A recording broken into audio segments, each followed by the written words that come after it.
رسول معظم اسلام به عثمان نگاه میکند: ای عثمان، الله جل مجده نکاح تو را با دختر دیگر من با آسمان ها بسته کرده. چند تا مردان هستن و زنان هستن که نکاحشان در زمین بسته نشده، الله بسته کرده است.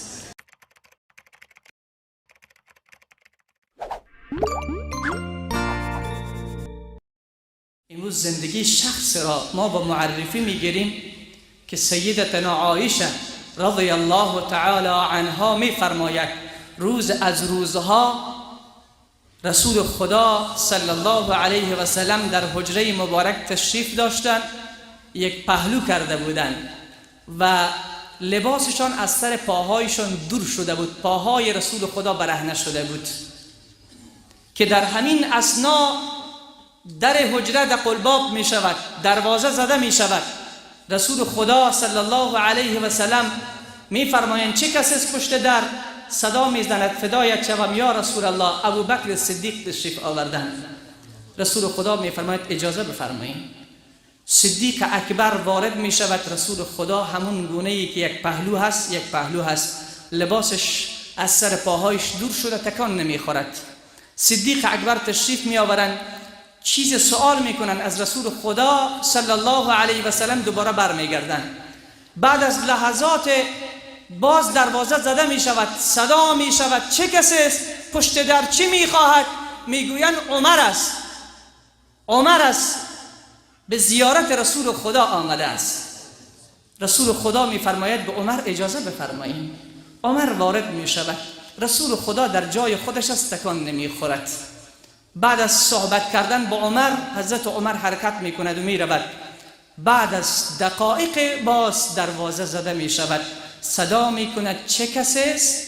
میگویند عثمان است. به مجرد که نام عثمان گرفته می شود، رسول خدا حرکت میکند، در جای خود می نشیند و تمام لباس خود را درست میکند. بسیار با ادب رسول صلی الله علیه و سلم می نشیند. عثمان وارد می شود. بعد از لحظات صحبت می کنند، عثمان دوباره بر می گردد. حضرت عایشه می آید یا رسول الله فدایت شوم، پدرم وارد شد شما تکان نخوردین، لباستان را درست نکردین. عمر وارد شد شما تکان نخوردین، لباس خود را درست نکردین. ولی وقت عثمان وارد می شود، چرا یا رسول الله از جای خود تکان خوردین، لباس خود را درست کردین؟ رسول خدا صلی الله علیه و سلم رو میکند به عایشه میفرماید ای عایشه، چگونه حیا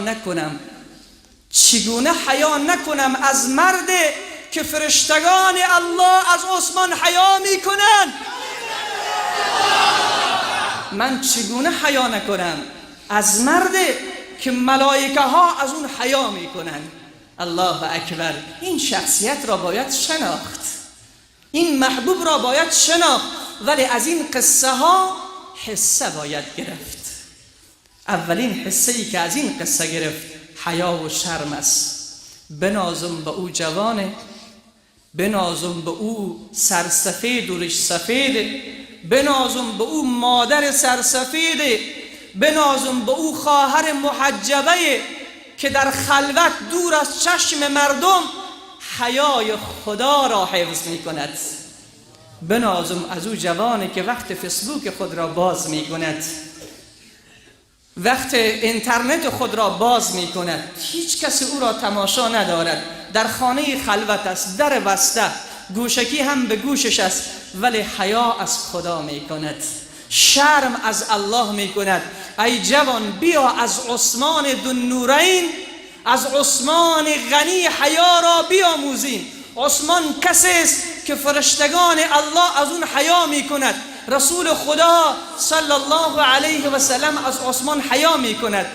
ولی ما اگر در جلوه به پیش روی مردم مرد خوبی باشیم، مرد با شرم باشیم، مرد با حیای باشیم، وقت در خلوت میرویم کاری دیگر بکنیم، وقت در خلوت میرویم از خدا حیا نکنیم. من این یک آیه را بسیار زیاد دوست دارم. من همیشه ای را میگم که یک آیه سر دروازه های پوهنتون نوشته شود. این یک آیه با ارگی ریاست جمهوری باید نوشته شود. این آیت سر دروازه ولایت باید نوشته شود. این آیت سر دروازه های شهر باید نوشته شود که الله جل مجده می فرماید الم یعلم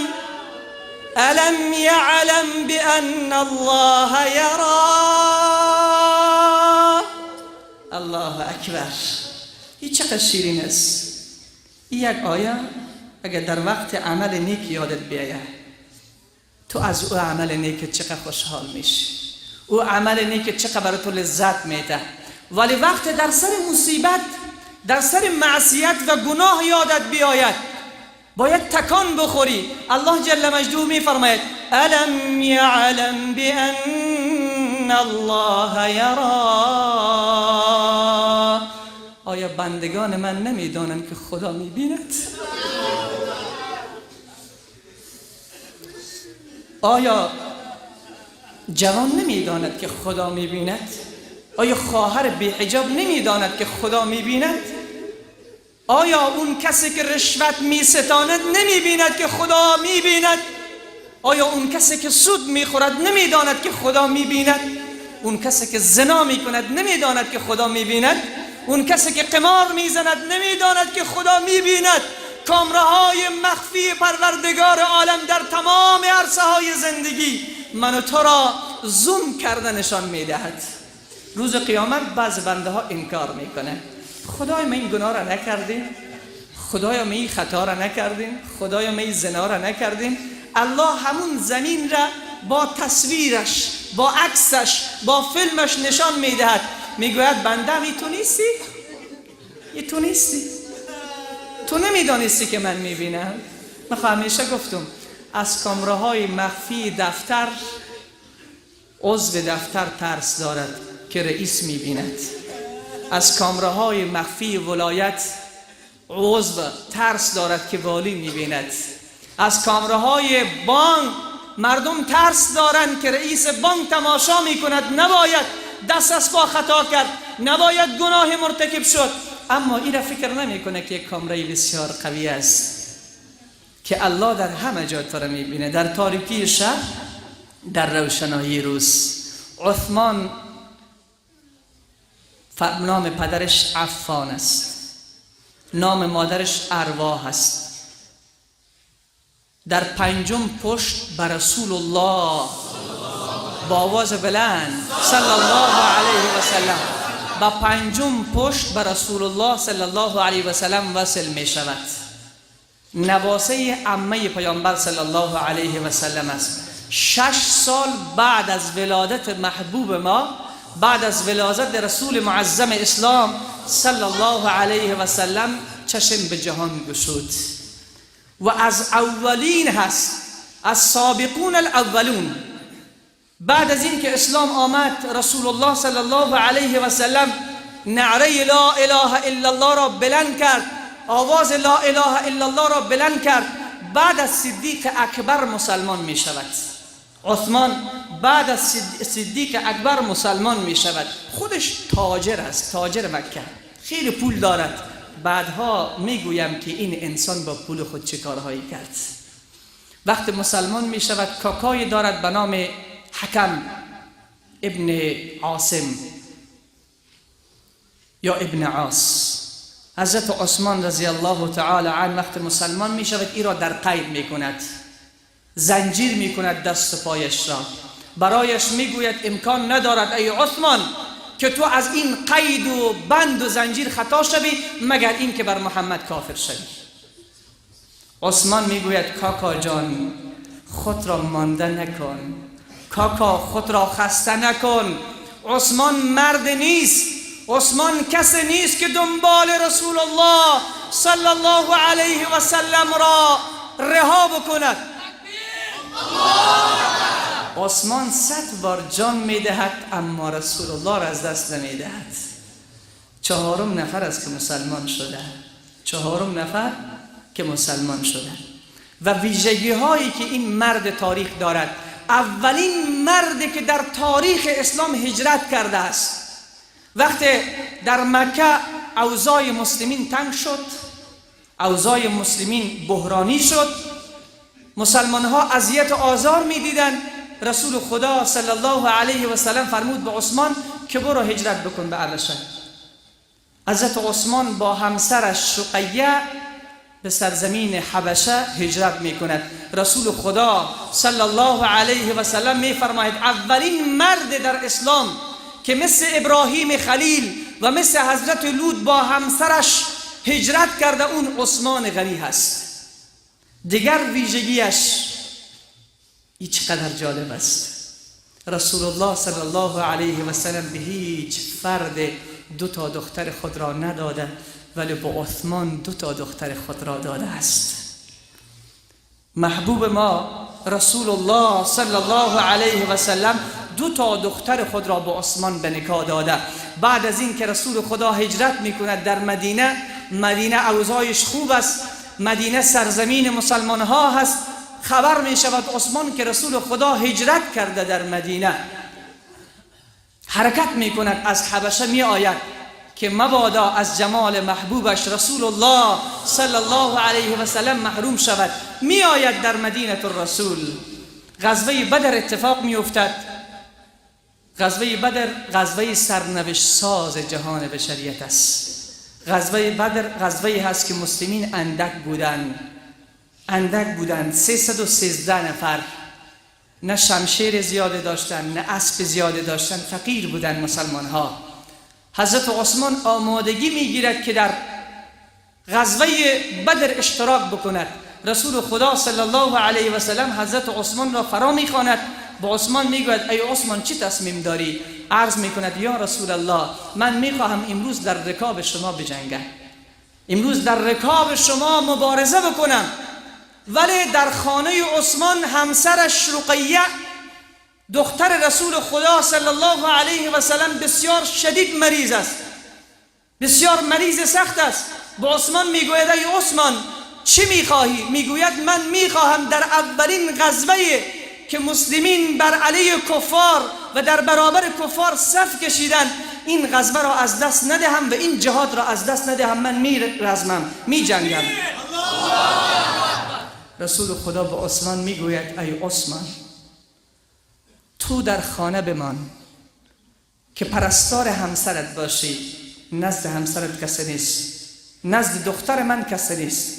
حضرت عثمان میگوید یا رسول الله چگونه من در خانه بمانم در حالی که اصحابت همش میروند به بدر در رکاب تو میجنگند، من در خانه بمانم؟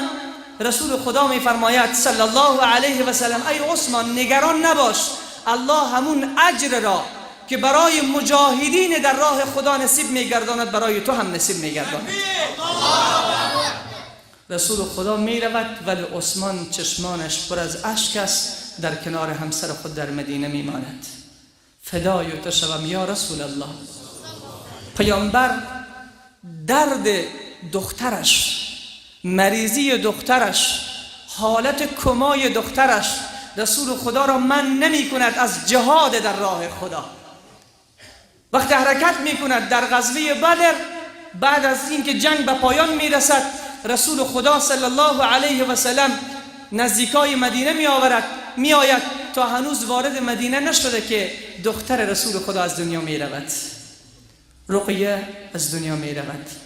بعد از این که می آید رسول الله صلی الله علیه و سلم عثمان را صدا می زند. عثمان می آید عرض می کند ای عثمان این سهم غنایمی که از بدر گرفتیم برای تو هم یک سهم درست کردیم، چون اجر تو پاداش تو به پیشگاه پروردگار محفوظ است و این غنایمی که هم سهم تو میرسد برای تو آماده است. ولی رسول خدا میبیند که اندوه عثمان دور نشده، همسر خود را از دست داده. اون همسرم چی کسی است؟ دختر محبوب ما رسول الله صلی الله علیه و سلم.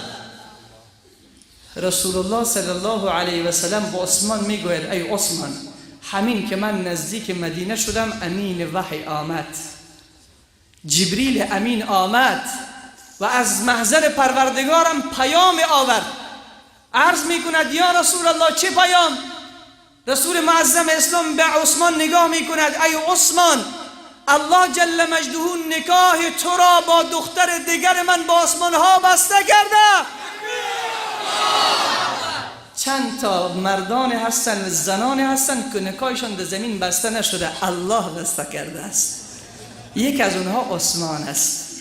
ای عثمان، نکاح تو را الله جل مجدو در آسمان ها بسته کرده. دختر دیگر من فدای تو، دختر دیگر من به همسری تو در می آید.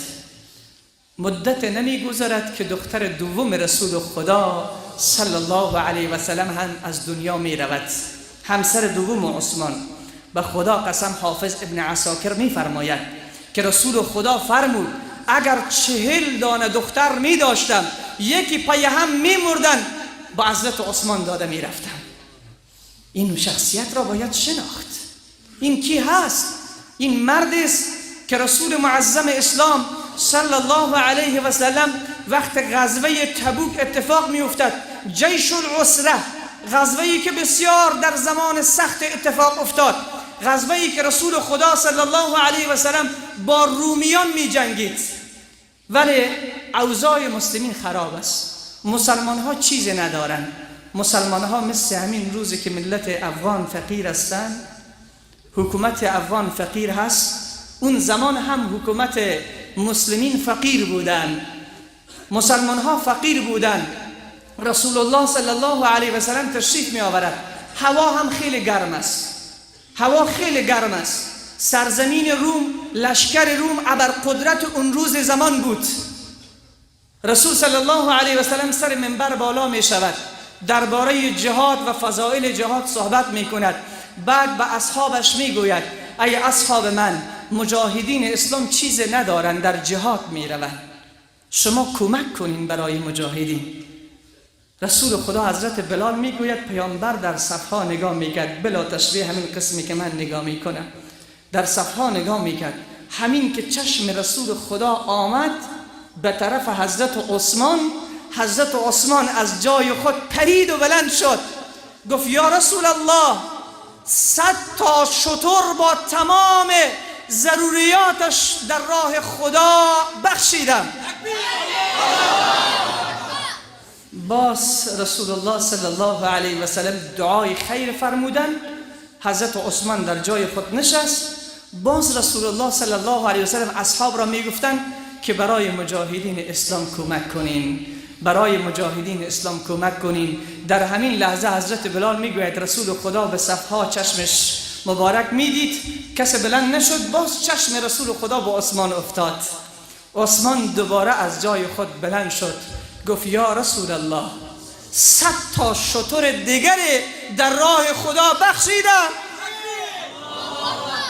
رسول الله صلی الله علیه و سلم خیلی خوشحال شد، جمال محبوب ما درخشید. ولی باز اصحاب خود را تیز میکرد که صدقه بدهین، انفاق بکنین در راه خدا. حضرت بلال میگوید مرتبه سوم رسول خدا در صفها نگاه میکرد تا چشمش به عثمان افتاد. مرحله سوم عثمان از جای خود بلند شد، گفت یا رسول الله، فدایت شوم، 100 تا شتر دیگر در راه خدا بخشیدم.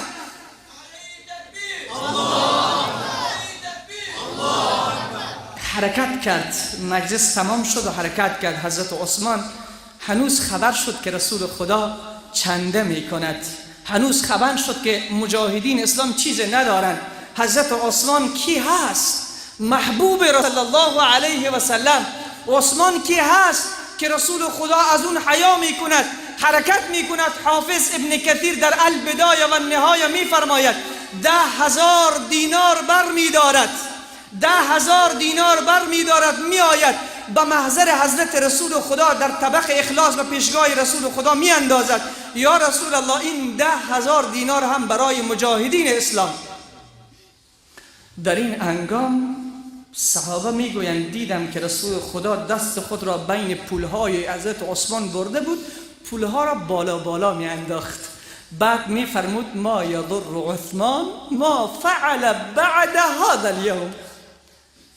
عثمان هر کاری که می کند بکند، عثمان را جنت واجب شد. حافظ ابو نعیم اصفهانی می فرماید آن کسی که 2 مرتبه جنت را در دنیا خریده اون عثمان است. 2 مرتبه جنت را در دنیا خریده، آن عثمان است. ای عثمان فدایت شوم، تو کجا هستی که امروز ملت افغان تو را دور دارن؟ ای عثمان تو امروز کجا هستی که ما همه چیز را داریم ولی عثمان نداریم؟ امروز این ملت عثمان ندارن، این ملت ابوبکر ندارن، این امت عمر ندارن. امروز فقرا انتظار این را میکشن ای عثمان که در خانه اش را تو بزنی. قحطی می آید در مدینه الرسول، قحطی می آید. ای جوانان، از این قصه ها حصه باید گرفت، از این قصه ها شجاعت و دل باید پیدا کرد. ای عزیزانی که ثروت دارین، ای عزیزانی که خدا به شما نعمت های زیاد داده، از زندگی عثمان دل باید پیدا کرد، از عثمان باید رنگ گرفت، از عثمان باید محبت آموخت، از عثمان باید ایثار آموخت، از عثمان باید شجاعت و غیرت آموخت. در مدینه الرسول قحطی می شود. آنقدر مسلمان ها فقیر شدن، آنقدر مسلمان ها فقیر شدن که از دست گرسنگی نمی توانند از خانه خود بیرون شود. در زمان خلافت صدیق اکبر رضی الله تعالی عنه یک روز الهام می شود به قلب صدیق اکبر، بیرون می شود، فقرای مدینه را صدا می زنند که کل جمع شوید. فقرای مدینه جمع می شوند. حضرت صدیق اکبر پشت بام بلند می شود، همه فقرای مدینه جمع شده. و فقرای مدینه می گوید ای فقرا، ای مسلمین، نگران نباشین، تا آخر امروز پروردگار عالم شما را از فقر و بیچارگی نجات می دهد. ای مسلمین، من هم به عنوان یک بنده حقیر، یک بنده گنهگار، یک بنده عاصی برای شما میگویم ای فقرای افغانستان، ای مسلمین افغانستان، ای یتیمهای افغانستان، ای بیوه زنان افغانستان، ان قریب است که در رحمت خدا باز شود، نگران نباشید. وقت صدیق اکبر این صدا را میزند،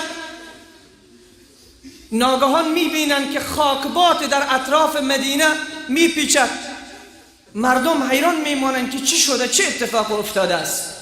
میگویند 1000 شتر بار گندم از سرزمین شام آمده است.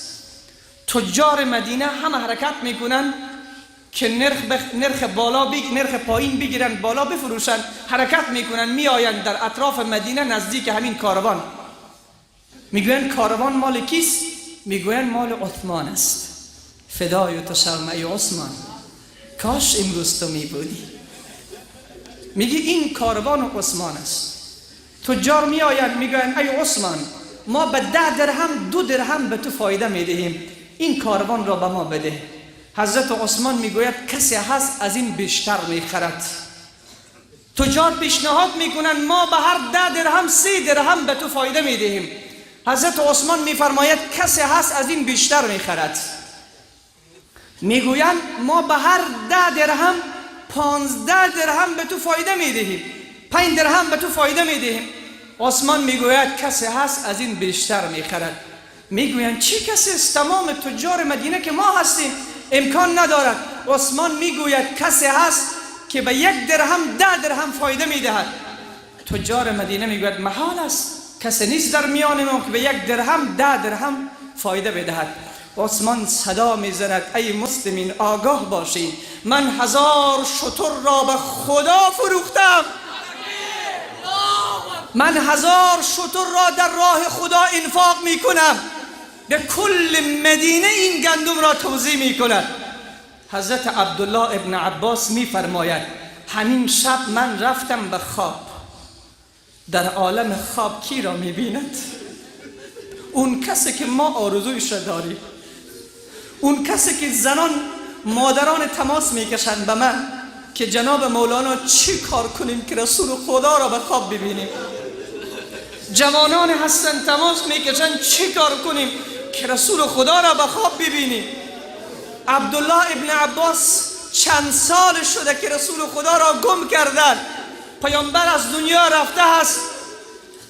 حضرت عبدالله ابن عباس رسول خدا را در خواب می‌بیند که سر اسب تیزرو سوار است، از اسب را می‌تازد.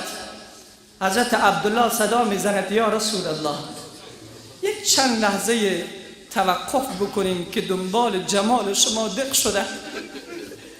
چند سال است که از میان ما رفتیم، من دنبال جمال زیبای شما دق شدم، مقدار شما را ببینم.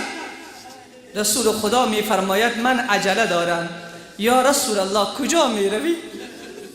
یا رسول الله کجا میروی؟ عرض میکند پروردگارم در جنت الفردوس عروسی برگزار کرده است. یا رسول الله عروسی در جنت الفردوس، عروسی کی هست؟ رسول خدا میفرماید حور از حورهای زیبای جنت الفردوس را امروز پروردگار به نکاح حضرت عثمان در آورد و مرا به عروسی اون در جنت الفردوس خبر کرده است. ای بندگان نیک خدا، عثمان مفت به اینجا نرسید. عثمان زحمت کشید، عثمان گریه کرد. وقت سر قبر استاد میشد، مشکات در باب عذاب القبر می آورد که حضرت عثمان رضی الله تعالی عنه وقت سر قبر استاد میشد، ریش مبارکش از آب دیدش تر میشد. برش گفتن چرا اینقدر گریه میکنی؟ گفت من از محبوب خود رسول الله صلی الله علیه و سلم شنیدم که قبر اولین منزل از منزلگاه آخرت است. هر کسی که در داخل قبر کامیاب شد روز قیامت کامیاب می شود. بیاییم که یک عذر بکنیم. ای پروردگار عالم، ای خالق جهانیان، ای رحمان الرحیم، ای کریم، این بندگانت از راه دور آمدن. یا الله، بعضشان از کابل، بعضشان از تخار، بعضشان از کندوز، بعضشان از فاریاب، از تمام این ولایات پروردگار و این محفل ما در این جمع ما حضور دارند. پروردگار عالم، گرچه ما بندگی درست نکردیم، گرچه کل ما آلوده هستیم، خدایا خانه قبر ما را منور از نور بگردان. یا الله، ما مونس نداریم، مونس ما در خانه قبر تو خودت شوی. عزیزان من، عثمان ذی‌النورین رضی الله تعالی عنه کان یصوم الدهر، البدایه و النهایه. حافظ ابن کثیر دمشقی میگه حضرت عثمان تمام روزها روزه بود، تمام روزها روزه بود.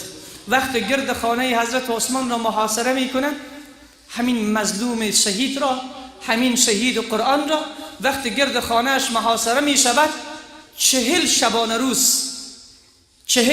روز اطراف خانه حضرت عثمان را منافقین محاصره می کنند. حضرت عثمان آب ندارد، تلاش می کنند که به حضرت عثمان آب برسانند ولی ممانعت می کنند. عثمان تشنه هست. در همین اثنا زنش سر خود را از دروازه بیرون می کند، صدا می زند ای مردم، چگونه شما نمیگذارید به حضرت عثمان آب بیاید، در حالی که این مرد است. فوالله لقد کان یحیی اللیل بالقرآن فی رکعت. ای مردم، این عثمان کسی است که در تمام شبها کل قرآن را در یک رکعت ختم می کند. چگونه شما نمیگذارید به حضرت عثمان آب بیاید؟ 40 شبانه روز خانه حضرت عثمان محاصره بود. این به سختی آمدن به اینجا رسیدن. ام حسبتم ان تدخلوا الجنة ولما یأتکم مثل الذین خلو من قبلکم. آیا گمان میکنین شما که به جنت داخل شوین و به شما نیاید و نرسد آن حالات و آن وقایعی که به امتهای پیشین رسیده بود؟ عزیزان من، جنت رفتن سخت است. کم زحمت کار دارد، کم گریه کار دارد، کم دل کار دارد، کم شجاعت میخواهد، کم ایثار میخواهد، کم فداکاری میخواهد. مفت و مجانی جنت به ما نمیرسد. باید مثل عثمان سخی بود، باید مثل عثمان حیا داشت، باید مثل عثمان شبها را برای عبادت پروردگار صرف کرد. مفت جنت به ما نمیرسد، اما اگر از خدا کمک خواستیم الله کمک ما میکنه. همون قسمی که به حضرت عثمان کمک کرده بود. این مرد کسی بود که نه در زمان جاهلیت زنا کرده بود نه بعد از اسلام. این مرد کسی بود که نه در زمان جاهلیت شراب نوشیده بود نه بعد از این که مسلمان شد. در زمان جاهلیت شراب مثل آب نوشیده میشد، ولی حضرت عثمان در زمان جاهلیت هم شراب ننوشیده. علما میگویند حضرت عثمان حتی در زمان جاهلیت هم به بت سرخم نکرده و سجده نکرده است. این شخصیت روز از روزها رسول الله صلی الله علیه و سلم در یک باغ از باغهای مدینه تشریف داشتند. حضرت ابو موسی اشعری را دربان مقرر کرده بودند. بعد از لحظات دیدن که در زده می شود. رسول الله صلی الله علیه و سلم به ابو موسی اشعری فرمود بگو کی هست؟ گفتن یا رسول الله ابوبکر صدیق است.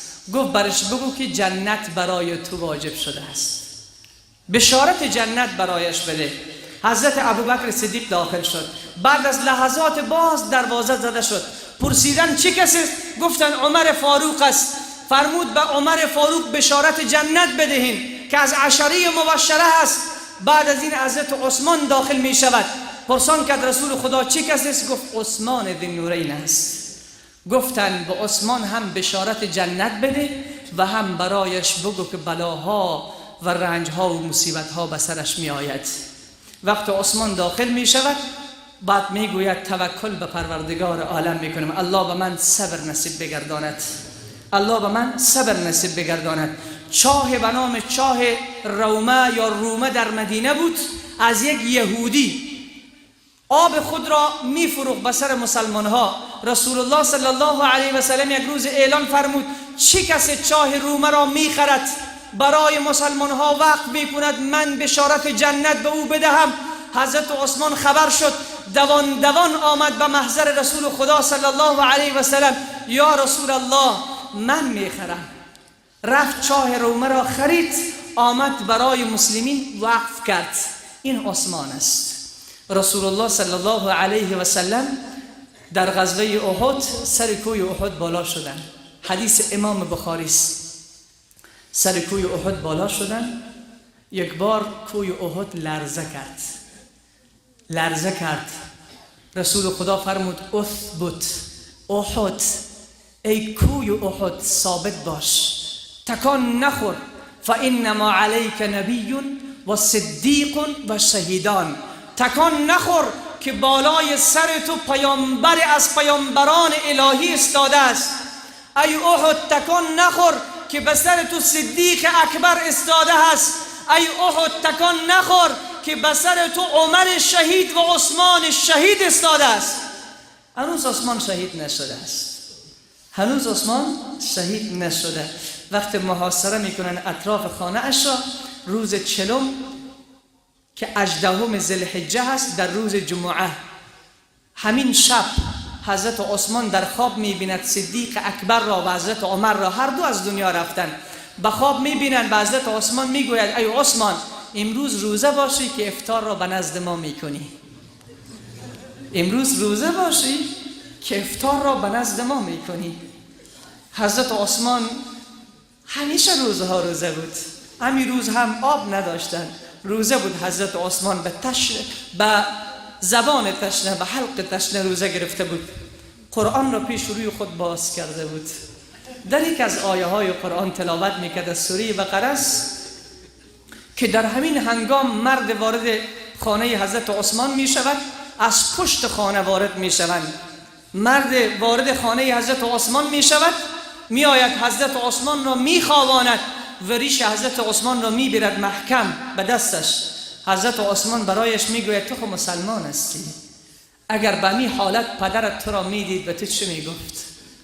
وقتی این سخن را میشنود ریش عثمان را رها میکند و از خجالتگی از خانه بیرون میشود. کس دیگر وارد خانه میشود که از سرزمین شام است، شمشیر به دست خود دارد.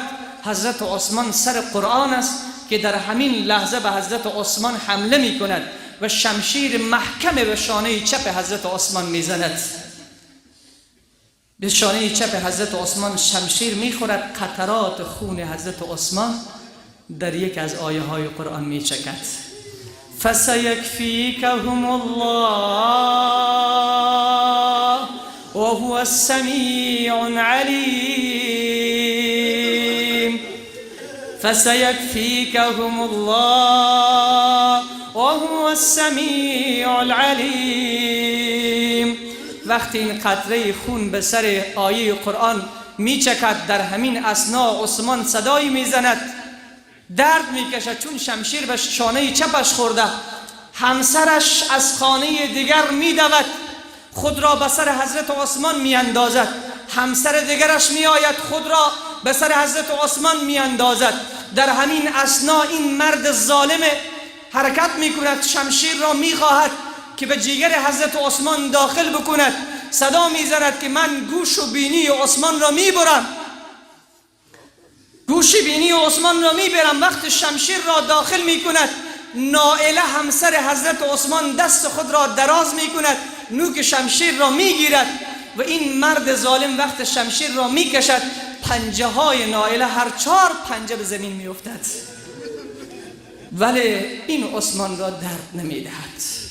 در همین اثنا عثمان متوجه می شود که چادر نائله از سرش افتاده است، لباس نائله پاره شده از پشت سر، کمر نائله معلوم می شود. عثمان می گوید ای نائله سرت را بپوشان. اگر عثمان تکه تکه شود معنای ندارد، ولی نمیخواهم نامحرمه به تو نگاه کند. ای جوان، غیرت را از عثمان باید آموخت. ای پدر بزرگوار، غیرت را از عثمان باید آموخت. من گفتم از این قصه ها حصه باید گرفت، ولی امروز جوان میبیند حجاب ندارد. شمشیر کسی این جوان را نزده. خواهرش را میبیند که سنت نبی مکرم ما را زیر پا کرده. خواهرش را میبیند که حجاب الله را زیر پا کرده است، ولی تکان نمیخورد. پدر میبیند که دختر حجاب ندارد، شوهر میبیند که زن حجاب ندارد، ولی کجاست این شجاعت عثمان؟ کجاست این غیرت عثمان؟ ای پروردگار، این غیرت را نصیب ما هم بگردان. عزیزان من نمیگویم که ما مردان صالح هستیم، از ما شروع که یک عاصی و گناهگار و رسیا هست و با کل ما شما گناه کردیم، هیچ کدام ما پاک نیستیم. حالت مثل اینی داستان هست. این داستان خوب گوش کنیم، برای خود تکان داده این داستان، گرچه ربط به حضرت عثمان ندارد ولی حالت ما را خوب ترسیم میکند. عارف از اولیای الهی وارد شهر می شود، می آید میدان شهر، می بیند بچه های زیاد خردسال گرد هم جمع شدن، با هم بازی دارن، با هم شوخی دارن. وقتی این عارف می آید وارد شهر، می بیند بچه ها شوخی دارن، بازی دارن، می گوید اینجا حکمت هست. عرفا بصیرت دارن، عرفا بینایی درون دارن، چشم سر را همه دارن. چشم سر با جمله حیوان همدم است. این چشم حیوانات هم دارن، این چشم کفار هم دارن، این چشم منافقین هم دارن، این چشم فاسقین هم دارن، ولی صالحین و بندگان نیک یک چشم بنام چشم دل دارن. گفت در اینجا حکمت هست. بعد از لحظات نشست انتظار میکشه چه اتفاق میافتد. نظاره میکرد تا غروب آفتاب. شیخ فریدالدین عطار این را در تذکرة اولیا میآورد، حالت ما را ترسیم میکند. تا غروب آفتاب تماشا میکرد، بچه ها شب شد، تاریک شد، همه رفتند خانه خودشان، ولی یک تفلک رفت پشت درش، دروازه را زد، چند بار زد. مادرش پشت در آمد، گفت تو را امشب به خانه را نمیدهم، امشب به تو اجازه نیست، به خانه را نمیدهم. تفلک پشت در گریه میکرد، مادر جان در را باز کن. مادر میگفت چقدر من لباس به تو بشویم، من چقدر لباس تو را بشویم، من چقدر لباس تو را بدوزم. هر روز تو لباس پاره میکنی، هر روز تو لباس را نجس میکنی. من چقدر لباس بشویم؟ به خدا قسم امروز الله آنقدر گناه کردیم که الله صدا میزند بندم چقدر بشویم تو را؟ چقدر تو بی وفا هستی؟ بار بار تو را شستم ولی باز خود را آلوده کردی، بار بار تو را شستم باز خدا گنده کردی، بار بار ایمانت را دوختم باز فارش کردی. این حالت ما را خوب ترسیم میکنه. مادر میگفت در را باز نمیکنم، چقدر لباس تو را بشویم؟ من چقدر لباس تو را بدوزم؟ این طفلک قدر ناله کرد. این عارف میگوید من حرکت کردم آمدم پشت در، به مادرش گفتم که در را زدم، صدا زدم مادر جان من یکی از علما هستم، در را باز کنین. مادر دویده آمد در را باز کرد. گفتم مادر جان همین شب به خاطر شفاعت خواهی من، به خاطری که من شفاعتش میکنم همین شب به خانه بگذار این را. گفت دیگر نمیکنی؟ گفت نه دیگر نمیکنم. گفت تفلک رفت داخل خانه، من رفتم شب در جای تیر کردم، ولی اینها میخواهند بندگی بیاموزند، اینها میخواهند محبت خدا را پیدا کنند، اینها میآیند میبینند که خدای کریم و مهربان چقدر مهربان است. مهربانی مادر را ببین عزیز من، مهربانی پدر را ببین، پس خودت مقایسه بکن ارحم الراحمین را. اون کسی که این محبت را به سینه مادر مانده، اون کسی که این محبت را به سینه پدر انداخته است، فردا این مرد عارف می آید در میدان شهر، می بیند که جوان این طفل خردسال از خانه بیرون می شود، با مادر خود چیز می برد، بعد از این که چیز برد می آید در میدان باز شروع می کند به بازی و شوخی. آنقدر بازی و شوخی می کند که باز هم غروب آفتاب می شود. خب مصروف شوخی است طفل است دیگه. باز می بیند که غروب آفتاب می شود. بعد از غروب آفتاب یک بار این تفلک این عارف نگاه میکند، میگی تفلک با غصه و ترس به در مادر نگاه دارد که در باز میشود یا نمیشود. حالت ما هست، خدا حالت ما هست.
این طفل خردسال با غصه و ترس به در مادر نگاه میکند. به رفیقی که در پالوش است اسمش محمد است برش میگه محمد جان امشب منو به خانه خودتان نمیبری؟ محمد میگوید منو به زور پدرم قبول داره، تو رو چگونه به خانه خود ببرم؟ طفلک دیگر در این گوشه استاده است، حسین نام دارد، برش میگه حسین جان مرا به خانه تان نمیبری؟ میگه که تو رو به خانه ببرم مادرم مرا میکشه. میگه طفلک میبینم این عارف میگه از دور تماشا دارم، اینجا درس عشق است، اینجا درس محبت است. میگه طفلک میبینم که نزدیکتر و نزدیکتر میشود به در مادر، دروازه رو میزند مادر جان در باز کن. ای جوانانی که بارها از خدا دور بودی، بارها نافرمانی کردی، بارها بینمازی کردی، بارها گناه و معصیت انجام دادی، فکر میکنی او در را باز نمیکنه، ولی داستان را ببین، پس مقایسه بکن که ارحم الراحمین است. نگه در میزد، مادرش میگفت نه امشب در این خانه جا نداری. بعد از لحظاتی که فریاد و ناله کرد دید که در باز نمی شود. یه عارف میگوید شب تاریک شده ولی من متوجه حضرت حق سبحانه و تعالی هستم، من محبت او را میبینم. شب تاریک شده، دیدم که تفلک آمد شکمش در زمین هموار کرد، صورتش هم به زمین خوابانید. یک بار متوجه شدم که مادر سر بام بالا شده، تفلک خود را تماشا داره. او از بالا گریه میکند به حال طفلش، طفل گریه میکند از پایین برای مادرش، ناله میکند، گریه میکند. بعد از اینکه این حالت را مادر میبیند تحمل نمیکند، دویده از بام پایین میشود، در را باز میکند، میگوید عزیز جانم بیا در بغلم. این طفل در آغوش مادر میرود. عزیز من، وقتی از خدا دور شدی، وقتی گناه کردی، وقتی سخت‌ترین جرم مرتکب شدی و خیانت کردی، برو سرت را به زمین بگذار. الله این حالت را تحمل نمیتواند. الله این حالت را تحمل نمیتواند. تو را در آغوش خود میگیرد و تو را پاک میکند.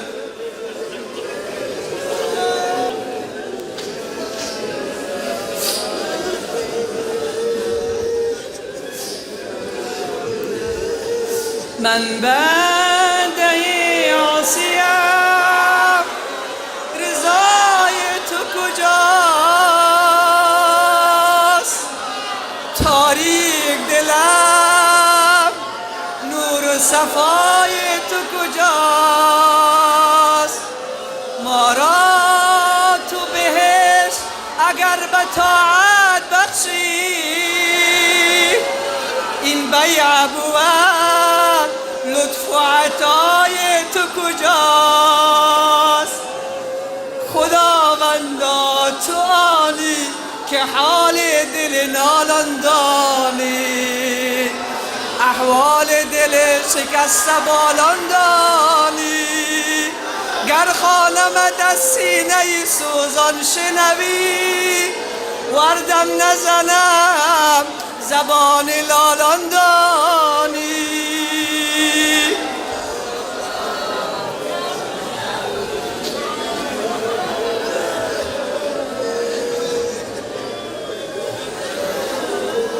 الله اکبر. دروازه باز می شود.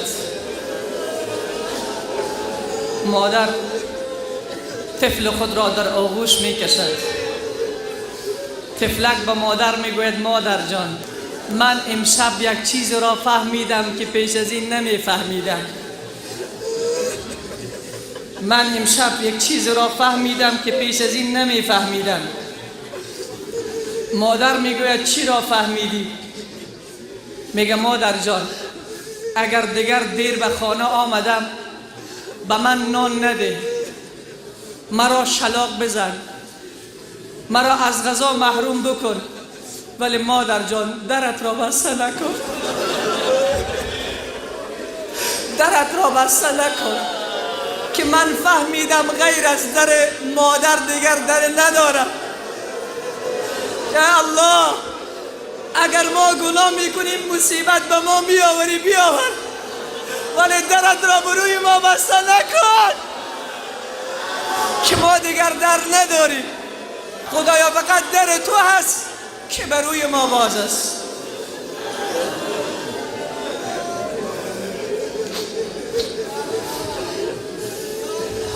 این حالت ما هست. ولی از این قصه چه حسه گرفتی دوست من، عزیز من؟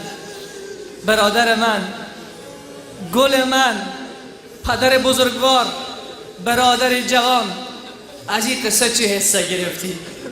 این قصه حصه ای که دارد همین است که هر چقدر گناه کردی ناامید نشو. یک هر چقدر گناه کردی سرت را به آستانه اش بگذار، سرت را به خاک بگذار، او آغوش رحمت خود را باز میکند. هر گناه کردی نگو چی گناه کردی، فقط بگو خدایا اشتباه کردم، پروردگارا خطا کردم. همین را بگو. این قصه این را به ما میرساند. ای خواهری که آواز مرا میشنوی، ای مادر گرامی که آواز مرا میشنوی، هر چقدر گناه کردی ناامید نشو.